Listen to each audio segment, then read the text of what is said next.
ముఖ్యంగా రేవంత్ రెడ్డి గారు నిన్న మాట్లాడిన మాటలు ఆయనలోని నిరాశకి, ఆయనలో ఉండే ఒక ఫ్రస్ట్రేషన్కి, నిస్పృహకి సంకేతంగా మేము భావిస్తూ ఉన్నాం.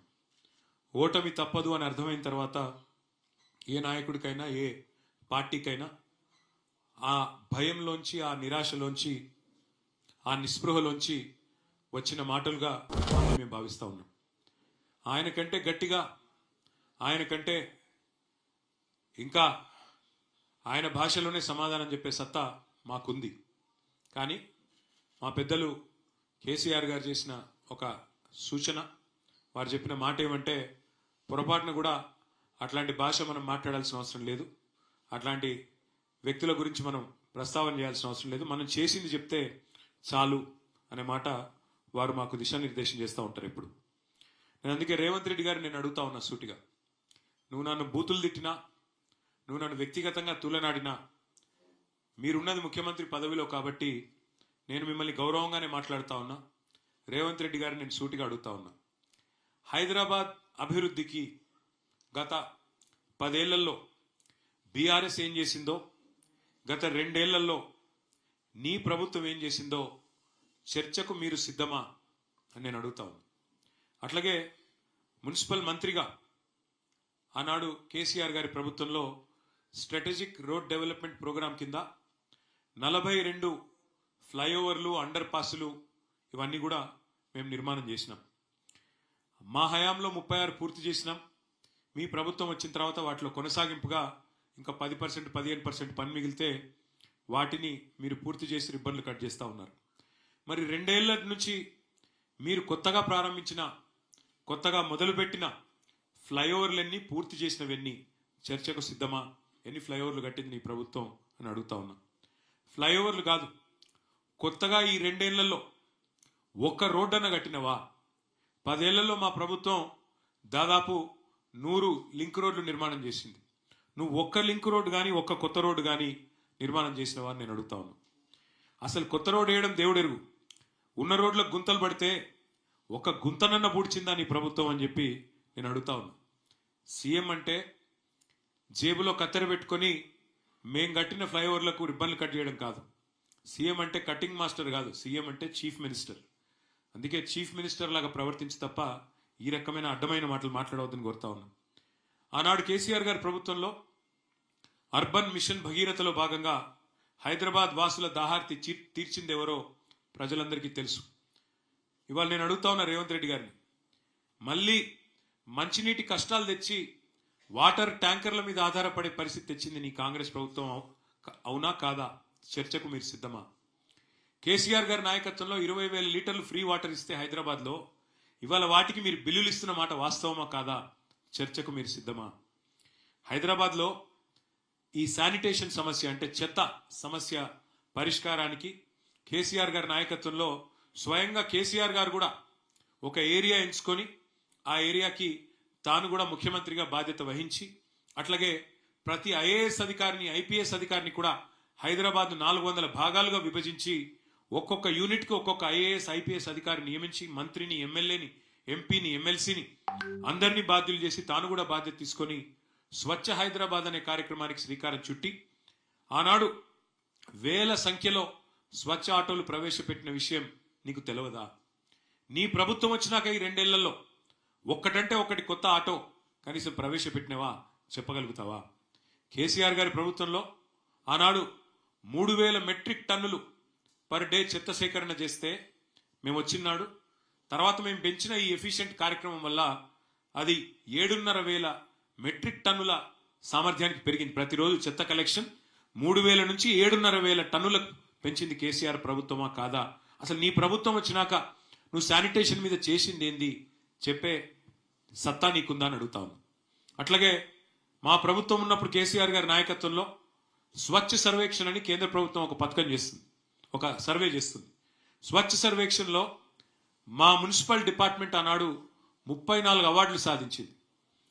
బెస్ట్ మెట్రోగా హైదరాబాద్ అవార్డులు సాధించింది.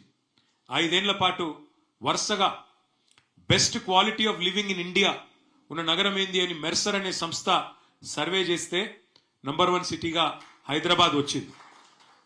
ఈ అన్ని విషయాల్లో చర్చకు నువ్వు సిద్ధమా నేను అడుగుతా ఉన్నా. మా ప్రభుత్వం ఉన్నప్పుడు స్ట్రాటజిక్ నాలా డెవలప్మెంట్ ప్రోగ్రామ్ అని పెట్టాం. ఒక 2000 కోట్లు ఖర్చు చేసినాం. నీ ప్రభుత్వం వచ్చినాక రూపాయి ఖర్చు చేసినావా SNDP కింద? నేను సవాల్ చేస్తున్నా, చర్చకు సిద్ధమా అని అడుగుతా ఉన్నా. 10 ఏళ్ళు కేసీఆర్ గారి నాయకత్వంలో హైదరాబాద్ను ఒక క్లీన్ సిటీగా తీర్చిదిద్దితే ఇవాళ దాన్ని మురికి కూపం చేసింది నీ ప్రభుత్వం కాదా?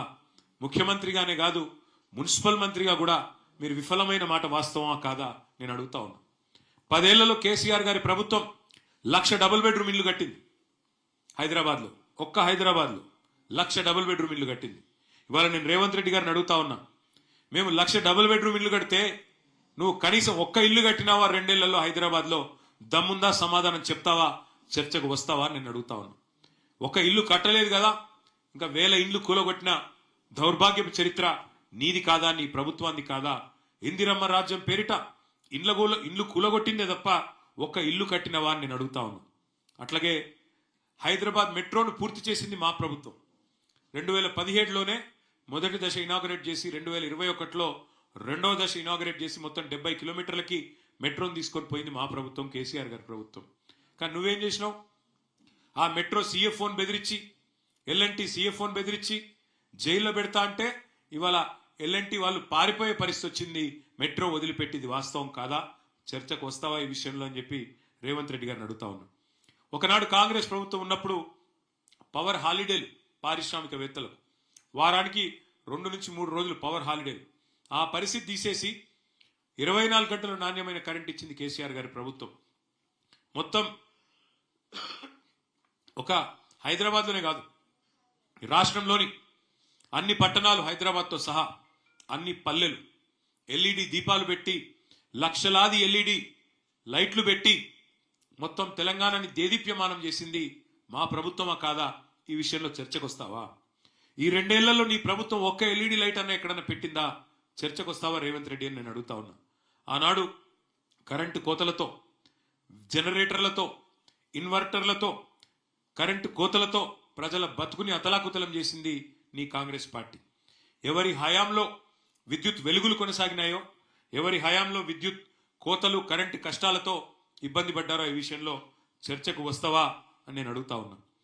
ఆనాడు కేసీఆర్ గారి ప్రభుత్వంలో కాంక్రీట్ జంగల్గా మారిన హైదరాబాద్లో 108 అర్బన్ లంగ్ స్పేస్లు, కొత్త అర్బన్ పార్కులు ఏర్పాటు చేసింది మా ప్రభుత్వం. ఇలా నీ ప్రభుత్వం వచ్చినాక కొత్తది ఒకటన్న కట్టినావా? కొత్తది ఒక్క పార్క్ అన్న కట్టినావా నేను అడుగుతా ఉన్నా. అట్లాగే green city of the world, tree city of the వరల్డ్గా హైదరాబాద్ అవార్డులు అందుకున్నది కేసీఆర్ గారి నాయకత్వంలో. హైదరాబాద్ నగరం లోపల, ORR లోపల 147% గ్రీన్ కవర్ పెంచింది కేసీఆర్ ప్రభుత్వం. ప్రతి మున్సిపాలిటీలో ఒకటి కాదు, పలు నర్సరీలు పెట్టి, ప్రతి గ్రామంలో నర్సరీలు పెట్టి భారతదేశంలోనే అత్యధికంగా 16,000 నర్సరీలు ఉన్న రాష్ట్రం తెలంగాణ. కేసీఆర్ గారి నాయకత్వంలో నీ ప్రభుత్వం వచ్చినాక ఒక్క నర్సరీ పెట్టినావా? కొత్తగా చర్చకు వస్తావా నేను అడుగుతా ఉన్నా. అట్లాగే అసలు కొత్త చెట్లు పెట్టడం కాదు, ఉన్న చెట్లను నరికేసి 10,000 కోట్లకు కకృతిబడి హైదరాబాద్ సెంట్రల్ యూనివర్సిటీలో అక్కడ ఉండే జీవ వైవిధ్యాన్ని విధ్వంసం చేసిన దుర్మార్గుడివి నువ్వు కాదా? హైదరాబాద్ సెంట్రల్ యూనివర్సిటీ విద్యార్థులు తిరగబడితే ఆఖరికి సుప్రీంకోర్టు చెప్పేదాకా నీకు బుద్ధిరాని మాట వాస్తవం కాదా రేవంత్ రెడ్డి అని నేను అడుగుతా ఉన్నాను. IT ఎక్స్పోర్ట్లు మేము వచ్చినాడు 2014లో 57,000 కోట్లు, మేము దిగిపోయిన నాడు 2,41,000 కోట్లు. 3 లక్షలు ఉన్న ఉద్యోగాలను, IT ఉద్యోగాలని 9.5 లక్షలకు పెంచింది కేసీఆర్ గారి ప్రభుత్వం. 24,000 కొత్త కంపెనీలు తెచ్చాం, 24 లక్షల ఉద్యోగ అవకాశాలు సృష్టించాం. నువ్వెన్ని నిజమైన పెట్టుబడులు తెచ్చావో, నువ్వెన్ని పారిపోయేలాగా చేసినావో, నీ బాధ తట్టుకోలేక ఎంతమంది పారిశ్రామికవేత్తలు మీరు తలలకు తుపాకులు పెడుతుంటే పారిపోతున్నారో ఈ విషయంలో చర్చకు సిద్ధమా అని చెప్పి